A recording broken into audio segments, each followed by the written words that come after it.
자, 여러분 뉴스를 어디서 보십니까? 지난해 한국언론재단의 조사를 보면은요, 뉴스 보는 사람 중에 포털 사이트를 이용하는 비율이 무려 75.8%. 그러니까 4명 중 3명은 포털을 통해서 뉴스를 본다는 이런 조사 결과가 있습니다. 영향력이 그만큼 대단하다는 거죠. 그런 점에서 포털 사이트가 어떤 뉴스를 선택하느냐, 또 첫 화면 가운데에 어느 지점에 배치를 하느냐, 이런 것에 따라 뉴스의 주목도가 달라집니다. 그러다 보니 편향성 시비가 계속 있었고요. 네이버와 다음 양대 포털에서는 자발적으로 뉴스와 선택, 또 뭐 뉴스 선택과 배열 작업을 사람이 아니라 AI 알고리즘에 맡기겠다라고 정책을 바꾼 상태입니다. 그런데 민주당 김남국 의원이 좀 이상하다, 포털 사이트의 뉴스 배열 알고리즘을 공개하라 하면서 법안을 발의했습니다. 여러분은 어떻게 생각하십니까? 이 문제 오늘 토론 자리에 한번 올려보죠. 지금부터 의견도 주시고 질문도 주십시오. 샵 1212를 열어놓겠습니다. 이번에 법안을 낸 더불어민주당 김남국 의원 어서 오세요. 네, 안녕하세요. 살고 싶은 도시 생생도시 안산 단원을 김남국입니다. 반갑습니다. 뉴스쇼에서는 지금 초대를 처음 한 것 같아요. 뉴스 스튜디오에. 네, 스튜디오에 나온 거는 지금 처음이고요. 예. 여기 출연하시는 패널 분들이랑 되게 가까워서 말씀을 많이 들었습니다. 그렇습니까? 네. 반갑습니다. 그리고 이 부분에 대해서 비판적인 입장을 가지고 계신 국민의힘 김재섭 비대위원 어서 오세요. 안녕하십니까, 김재섭입니다. 김재섭 반갑습니다. 비대위원, 젊은 비대위원으로 우리 뉴스쇼에는 여러 번 출연하셨었는데 네, 맞습니다. 오늘은 이 토론으로 인사를 드리게 되네요. 네. 자, 두 분. 김남국 의원님, 먼저 법안을 발의하셨는데 구체적으로 어떤 내용인지, 왜 이런 법안을 발의하게 되셨는지 취지부터 좀 설명을 해 주시죠. 네, 이미 김현정 앵커께서 말씀을 많이 해주셨는데요. 저희가 뉴스를 볼 때 과거와 같이 신문으로 보기보다는 이 스마트폰에 손에 들려있는 이 스마트폰을 이용해서 포털을 통해서 뉴스를 보는 경우가 많습니다. 그러니까 내가 보고 싶은 뉴스를 보는 것이 아니라 추천된 뉴스를 보게 될 수밖에 없는데요. 이런 어떤 언론에 대해서 포털의 영향력이 강화되고 있는데 이것을 어떤 방식에 의해서 추천되고 있느냐, 그것을 정확하게 알 수 없다라는 것이고요. 그래서 실제 지난해 MBC 뉴스 스트레이트에서 포털에서 어떤 언론사가 많이 뜨느냐, 네. 어떤 뉴스가 추천되느냐, 이런 것들을 봤더니 실제 뉴스 콘텐츠를 제공하는 언론사는 한 75개에서 80여 개가 되는데 예. 메인에 노출되는 언론사는 50%를 넘는 과반이 한 3, 4개밖에 안 된다라는 겁니다. 3, 4개 언론사에 집중돼 있더라. 네. 메인 화면에 뜨는 기사가. 예, 그러니까 그 언론사의 성향에 따라서 이 여론이 편향성을 갖거나 왜곡이 될 수밖에 없는 그런 문제가 있는 것이고요. 또 이제 그 기자들하고 또 식사를 하면서 여러 이야기를 해보면 언론이 전부 다 포털을 통해서 뉴스가 소비되다 보니까 네. 메인에 이렇게 띄우게 하기 위해서 자극적이고 좀 선정적인 뉴스만을 보도하게 된다라는 겁니다. 어떤 사회적인 문제에 대해서 심층적이거나 아니면 저널리즘 쪽으로 가치가 있는 뉴스를 보도하기보다는 속보 경쟁, 선정적인 것, 아니면 자회사를 만들어 가지고 그냥 인용하는 따옴표 저널리즘이라고 하죠. 그러한 어떤 기사들만을 쏟아내다 보니까 이 건강한 여론, 건강한 언론을 만드는 데 여러 문제점이 있어서 이 알고리즘을 네. 공개된 장소에서 한번 놓고 검증해보자라는 취지입니다. 그 말씀은 언론사 3, 4개에 집중돼 있는 것이 사람이 개입해서 이렇게 만들고 있는 거 아니냐라는 의심을 하신단 말씀이에요. 의심이 아니라 알고리즘을 짜는 것이 예. 사람이기 때문에 사람의 편향성과 그리고 또 회사가 어떤 의도나 뭔가를 가지고 있다라고 한다면 그러한 것들이 개입될 수밖에 없는 구조라는 거죠. 자, 김재섭 비대위원. 지금 우리 김남국 의원님이 말씀하신 내용 중에 굉장히 먼저 말씀드려야 될 것이 추상적인 단어들이 굉장히 많습니다. 예를 들면 편향성이라든지 자극적이라든지. 근데 그래서 이제 결국에 알고리즘에 대해서 이제 그 정부가 어떻게 보면 간섭을 하게 되는 것이거든요. 근데 이 언론의 자유라고 하는 것은 헌법에서 보장되는 가치이고요. 그것을 이제 간섭이나 혹은 규제를 하기 위해서는 대단히 까다로운 절차들이 거쳐져야 되는데 예. 지금 말씀하시는 추상적인 단어만으로는 지금 언론의 자유를 침해할 만큼의 충분한 구체적인 기준이 지금 전혀 없다고 생각이 지금 많이 됩니다. 사실 저 포털에 대한 문제점은 저도 좀 인식을 하고 있어요. 예를 들면 조금 자극적인 기사들이 나간다든지 네. 제목이 조금 선정적이라든지 그런 건 저도 충분히 이해를 하는데 이 편향성이라고 하는 것은 과연 누가 어떤 사람이 평가를 하느냐. 결국에는 지금 이 제가 이제 법안을 좀 읽어보니까 어떤 위원회에서 평가를 하게 되는 것인데 그 위원회는 과연 편향성을 평가할 만큼 편향성으로서 완전히 중립적인 사람으로 구성될 수 있느냐라는 문제의식이 있습니다. 그 아까 전에 말씀하신 MBC 보도를 MBC 스트레이트였죠. 네. 거기를 이제 제가 그 좀 봤는데 이 조사 방식에 문제가 있다는 비판이 있어가지고 보니까 좀 문제가 있더라고요. 지금 말씀하신 뭐 3개 언론사, 4개 언론사를 얘기했는데 예. 그 조사 방식이 저희는 사실 포털이 문제되는 게 대다수 스마트폰으로 이용하는 절대다수가 스마트폰으로 포털을 이용하는데 그 조사 방식은 기본적으로 PC를 대상으로 그러니까 전체 이용자의 5%밖에 되지 않는 PC를 대상자로 그 조사를 했기 때문에 스트레이트에서 조사할 예, 때. 그렇죠. 예. 그래서 이제 표본성에 대한 논란이 있었고요. 또 하나 예를 들면 이게 뭐 보수 언론이다 혹은 진보 언론이다라고 나눴을 때 그 기준이 대단히 자의적이었다. 그리고 또 뭐 노출 시간이라든지 기사의 뭐 노출 위치라든지 노출 점유율이라든지 하는 다양한 변수들을 고려하지 않은 상황에서 이게 평가를 했다는 것 때문에 MBC 시청자위원회에서도 이에 대해서 좀 잘못을 시인하는 메시지를 낸 적이 있어가지고요. 그것을 예로 들기에는 좀 부적합하다고 생각이 좀 됩니다. 예, 말씀하시죠. 그런 문제는 아닌 것 같아요. 그러니까 MBC 스트레이트의 데이터가 객관적이냐 객관적이지 않냐의 그런 토론은 아닌 것으로 보이고요. 결국에는 이게 뉴스 포털만의 문제가 아니라 플랫폼 경제에서 발생할 수 있는 이 알고리즘에 대한 검증, 이게 필요하다라는 겁니다. 뉴스 포털뿐만 아니라 여러 가지 우리가 술을 먹고 나중에 집에 들어갈 때 택시를 부르거나 대리운전 기사님을 부르거나 할 때에도 알고리즘이 들어가는 거고요. 예. 검색에서 여러 상품이 노출되는 것도 알고리즘에 의해서 추천이 되는 건데요. 이 알고리즘과 관련된 부분에 있어서 어떻게 되는지를 전혀 모른다는 겁니다. 살짝 바꾸는 것만으로 이 뉴스 포털 같은 경우에는 기사 배열이나 노출이나 이런 것들을 변화시킬 수 있겠지만 또 다른 어떤 플랫폼 경제에서는 공정 경쟁의 가치를 훼손할 수 있는 여러 가지 문제점이 발생할 수 있기 때문에 이러한 것을 그냥 그대로 사회적인 어떤 여론을 형성하는 언론의 기능에 비춰봤을 때 이것을 기업의 자율적으로 뭔가 방침이라든가 이런 것들 내부적인 어떤 기준에 의해서 하도록 하는 것은 너무 위험성이 높다라는 것이고요. 여기에 대해서 어떤 정치적인 여야라든가 진보냐 보수냐라는 그런 문제는 좀 아닐 것으로 보이고요. 오히려 실제 이 법안 같은 경우에는 야당인 국민의힘에서 굉장히 이 법안을 20대 때 많이 발의를 했었고 지난 정권에서? 네. 그리고 21대에서도 김영식 의원도 이미 네이버나 이런 곳에 뉴스 기사 배열의 알고리즘 문제다라고 하면서 동일한 취지의 법안을 발의했기 때문에 편향성 문제라든가 어떤 여야 간의 이런 어떤 정치적인 문제로 가져가면 이런 어떤 정말 중요한 사회 문제를 풀어가는데 좀 어려움이 있지 않나 생각이 듭니다.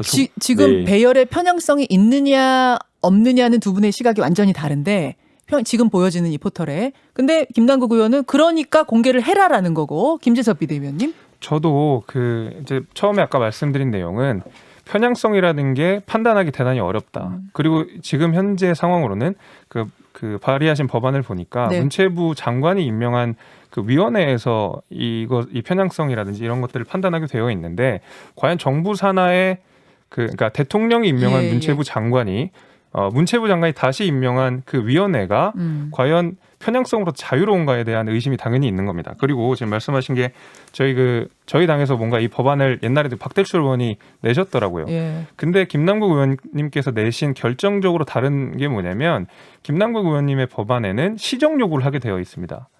그러니까 그 전에 냈던 법안에는 시정 요구는 없어요. 그러니까 알고리즘을 공개하라라는 거였고 제가 처음에 말씀드렸다시피 포털이 다소 그런 문제가 있다는 것을 저도 인정은 하지만 그 알고리즘에 대해서 국민들이 좀 알아야 될 필요도 있다고 생각을 하지만 시정 요구는 또 전혀 다른 문제입니다.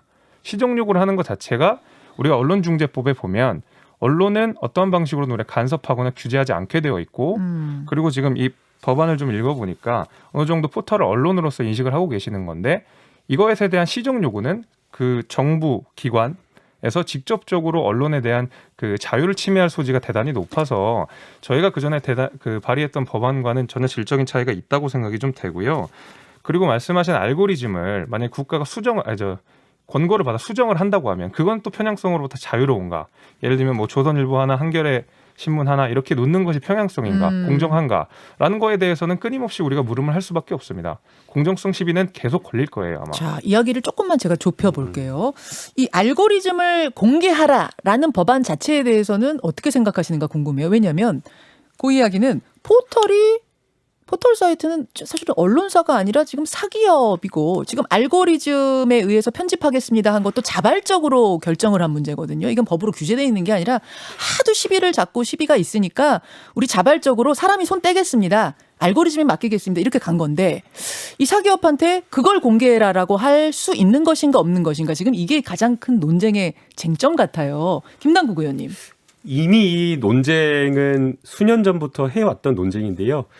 만약에 이 포털의 알고리즘을 기업의 어떤 경쟁력이다, 기업 비밀이다라고 하면서 그냥 규제를 하지 않게 돼버리면 포털이 가지고 있는 여러 언론의 기능으로서 하는 그 영향력을 중대한 영향력에 의해서 여론이 왜곡되거나 이런 것들을 막을 수 없다라고 생각이 됩니다. 이미 언론이나 마찬가지다. 영향력이. 네, 실제 이미 서울고등법원 2008년도 판례를 보게 되면요. 네.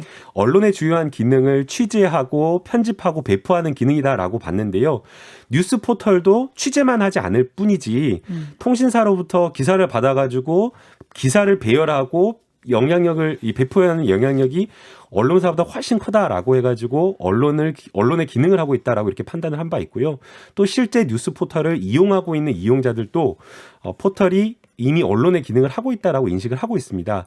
그리고 실제로 저희가 느끼는 바도 이렇게 토론하는 것도 포털이 가지고 있는 언론에 미치는 영향이 크기 때문이라고 저는 생각이 들기 때문에 이것을 이제 지금에서야 뭐 수십 년 전에 이미 포털이 언론 기능을 하고 있는데 그게 아니다 기다라고 논의하기는 좀 어려울 것 같고요. 그러한 어떤 굉장히 큰 사회적 영향력을 미치는 곳에 있기 때문에 이것을 그냥 단순하게 기업 비밀로 보호하기는 어려울 것으로 보이고 공적인 어떤 규제 영역에서 공개된 장소에서 토론하고 검증하는 것이 필요하다라고 저는 보고 있습니다. 김재섭 비대위원. 예, 지금 이 사기업 제가 아까 전에 알고리즘 관련돼서 공개를 하는 것이 좀 바람직하다고 생각이 되는데 그게 정부가 관여할 문제는 전혀 아니라고 생각을 합니다. 지금 한국 인터넷 자율 정책기구인 키소에서는 네. 검증 보고서를 매번 내고 있습니다. 알고리즘에 관한 검증 보고서를 내고 있고 이에 대해서 우리가 언제든지 누구나 접속해서 확인할 수 있기 때문에요. 우리가 알고리즘을 지금 공개하지 않았다. 이게 뭐 정부가 굳이 또 참여를 해서 이거에 대해서 알고리즘 만약에 문제가 있다면 시정 요청을 해야 된다라고 하는 것은 잠깐만요, 김 비대위원님. 네네. 지금도 볼 수 있다고요? 들어가면 네이버 검증 다운 보고서를 봐요? 검증 보고서를 내고 있습니다. 그러면 김남국 의원님 법안 발의하실 필요 없었던 거네요? 저는 그렇게 그냥 홈페이지 생각하고 가서 있습니다. 보면 왜냐하면 되는 거예요? 자율적으로 지금 않고요. 검증 보고서를 내고 헷갈려요, 있기 제가 때문에 갑자기. 제대로 되고 있는지를 알 수가 없는 겁니다. 지금은 신문법에 의해서 신문법 10조에 의해서 기본 방침을 이렇게 공개하도록 되어 있는데요. 그걸로 기본 부족하다? 방침이 이런 겁니다. 뉴스 기사 배열이 네. 뭐 이용자라든가 아니면 구독자 수에 맞춰가지고 뭐 하고 있다라는 여러 가지 큰 전체적인 틀만 있다. 공개를 하는 것이고 실제 그것이 알고리즘에 의해서 제대로 작동하고 있는지는 알 수가 없는 겁니다. 그래서 뭐 여러 가지 보게 되면요. 포털에서 지금 밝히고 있는 거는 송고량이라든가 기사 수 그리고 구독자 수 뭐 이런 것들에 의해서 된다라고 밝히고 있는데요. 실제 노출 순위나 이런 것들을 보면 좀 다른 겁니다. 중앙일보나 조선일보 같은 경우에는 송고량이나 이런 것들을 보면 뭐 순위가 13에서 17 정도인데 노출은 1, 2 사이이고요. 경향신문은 조선일보와 비슷한 송고량을 기사 수를 이렇게 하고 있다라고 하는데 노출 순위는 한참 뒤에 있는 19위 뭐 이 정도밖에 안 되는 겁니다. 그래서 기본 방침을 밝히고는 있지만 실제 알고리즘이 그렇게 해서 작동을 하는지 그리고 거기에 더해지는 여러 가지 빅데이터나 이런 것들이 불충분하다라고 자, 보기 때문에 중요한 구성 요소는 공개된 장소에서 검증하자라는 겁니다. 네, 이어가 주세요. 이게 이 문제가 언제 또 있었냐면요. 우리가 실시간 검색어에서 거의 똑같은 이슈가 있었습니다. 정치권에서 이게 왜 실시간 검색어로 뭐 1위냐 2위냐 계속 끊임없이 말하자면 태클을 좀 거니까 네이버 다음 측에서 계속 공개를 했었어요. 그래서 이렇게 됐다 했더니 믿지 못하는 겁니다. 그럴 리가 없다. 데이터가 다르다. 그래서 또 공개를 하면 끊임없이 정치권에서 문제 제기를 하니까 결국엔 이걸 없애버렸거든요. 실시간 검색어. 네, 사실 알고리즘 제가 그래서 네이버에서 일하시는 이 알고리즘 관련된 분께 여쭤봤더니 사실 똑같은 논쟁이 사실 있었고 알고리즘을 공개한다 하더라도 어차피 계속 태클은 들어오는 거는 틀림이 없다. 왜냐하면 어디까지 그럼 다 더 공개를 해야 되느냐. 그럼 정말 미시적인 부분, 영업 기밀의 아주 중요한 부분까지 모두 다 공개를 해서 낱낱이 봐야지만이 그것을 납득할 것이냐라는 오히려 하소연 같은 거를 저에게 좀 했었거든요. 그래서 지금 이 기본적인 지침들을 공유하고 있는 것으로 저는 자율적으로 네이버와 다음 이렇게 해서 내고 있는 것으로 저는 족하다고 생각을 하고 있고요. 무엇보다 지금 계속 제가 말씀드리는 부분은 이것이 국가가 관여를 한다는 것 자체에 대해서 문제의식을 느끼고 있는 것입니다. 그러니까 김남국 의원님께서는 지금 포털을 언론으로 보셨잖아요. 그럼 네. 언론이라고 보는 순간 언론이 우리가 지켜줘야 되는 언론의 자유라는 것이 있습니다. 언론의 자유를 과연 시정 조치로서 우리가 할 수 있느냐? 그럼 언론중재법의 규제를 받게 될 텐데 어떠한 방식으로든 간섭이나 규제할 수 없게 된 언론중재법을 정면으로 위반하게 되기 때문에 저는 언론으로 보는 이상 오히려 포털의 언론의 자유를 더욱 지켜줘야 되는 방식으로 가야 된다. 그리고 포털에 문제가 있다 그러면 아까 말씀드린 이런 한국인터넷자율정책기구에서 내는 검증 보고서를 조금 더 강화하자라는 식으로 권유를 할 수는 있어도 이것이 정부가 직접 그 알고리즘을 모두 까내서 이것이 잘못됐으니까 바꿔라라고 하는 것은 그게 보도 지침과 크게 다르지 않다는 생각이 좀 듭니다. 보도 지침, 과거 정부의 네. 보도 지침과 다르지 않다. 김남국 의원님 정리해서 두 가지 질문 드릴게요. 김재섭 비대위원의 의문을 정리해서 하나는 알고리즘을 도대체 어디까지 까야 그럼 오케이 할 것이냐. 쉬운 네. 말로 어디까지 까야 이거 하나랑 또 하나는 언론이기 때문에 알고리즘 까라라고 요구했다면 언론으로서 지켜줘야 하는 자유의 문제, 편집권의 문제도 그럼 보장해야 되는 거 아니냐라는 모순이 생긴다. 두 가지 답 주시죠. 네, 중요한 지적이라고 생각이 들고요. 실제 제가 법안을 만들 때도 그 부분을 굉장히 고민을 많이 했습니다. 예. 또 이게 단순하게 뉴스 포털이 가지고 있는 언론 기능뿐만 아니라 기업이기 때문에 과도하게 규제를 했을 경우에는 기업의 혁신이라든가 아니면은 기업이 정말 뭘 하려고 하는 것을 사업 자체를 포기해버리는 어떤 그런 문제도 될 수 있기 때문에 김재섭 의원님께서 말씀하시는 그런 부분을 저도 많이 고민을 했는데요. 지금 이 알고리즘을 어디까지 공개할 것이냐 그리고 어떻게 규제할 것이냐라는 부분에 있어서는 굉장히 중요한 문제 같습니다. 그러나 과거와 같이 전통적인 언론사와 똑같은 역할을 하거나 똑같은 기능을 하는 것은 아니거든요. 뉴스 포털이 가지고 있는 그 언론으로서의 기능이 있지만 또 동시에 이 IoT라고 하는 이 IT라고 하는 기업이 가지고 있는 그 특성에 맞춰서 규제를 하는 게 필요하다고 보입니다. 그래서 적정한 수준의 이 알고리즘을 공개하는 것이 언론의 기능을 하는 이 포털을 언론의 자유를 침해하는 그런 부분까지는 가지 않는 선이라고 저는 생각이 들고요.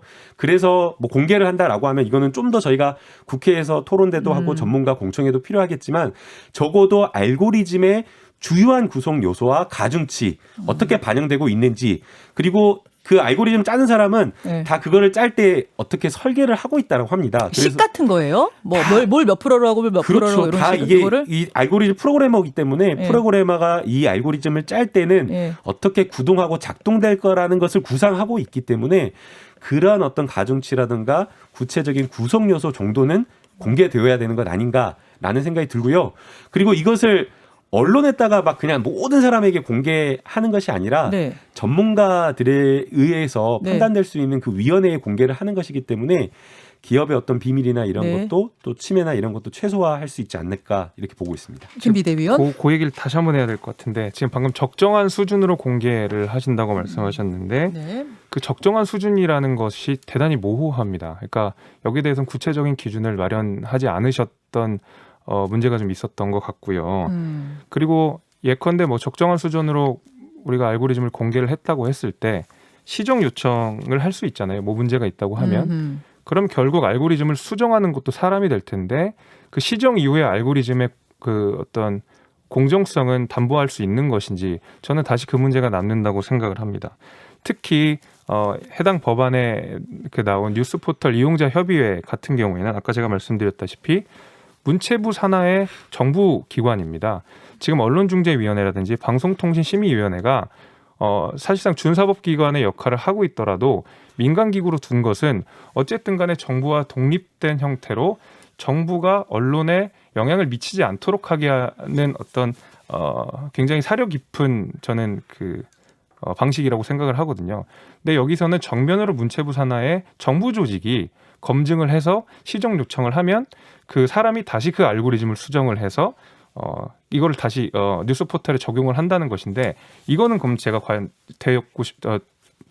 여쭈고 싶은 것이 이것은 그럼 과연 공정한 방식이냐? 그 이후에 모든 절차가 다 거쳐져서 나온 알고리즘은 형평성 있느냐? 공정성 있냐, 객관성 있다고 담보하실 수 있는지 한번 저는 오히려 저도 이제 제가 이제 전공이 그 대학원의 전공이 이제 방송법이거든요. 그래서 이제 규제론에 대해서 고민하고 연구를 해서 저도 처음에 이 뉴스포털 이용자위원회를 방송통신위원회에다가 보내는 게 맞다라고 생각을 했습니다. 네.